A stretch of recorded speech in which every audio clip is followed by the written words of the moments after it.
প্রধানমন্ত্রী ও একনেক চেয়ারপারসন তারেক রহমানের সভাপতিত্বে এনইসি সম্মেলন কক্ষে চলছে একনেক সভা। এতে 10,046,89,00,000 টাকা ব্যয়ের 11টি প্রকল্প নিয়ে আলোচনা হচ্ছে। এর মধ্যে 7টি নতুন ও 4টি সংশোধিত প্রকল্প।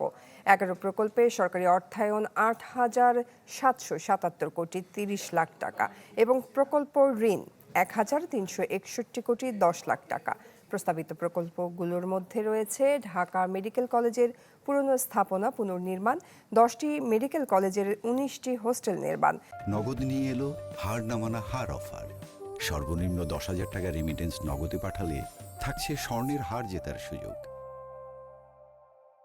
2টি প্রোডাক্ট অয়েল ট্যাঙ্কার জাহাজ সংগ্রহ এবং সড়ক ও সেতু রক্ষণাবেক্ষণে স্মার্ট প্রযুক্তির সক্ষমতা বৃদ্ধি। এছাড়া জামালপুরে 100 মেগাওয়াট সৌর বিদ্যুৎ কেন্দ্র নির্মাণ সহ ডেস্কোর বৈদ্যুতিক অবকাঠামো শক্তিশালীকরণ প্রকল্পও রয়েছে।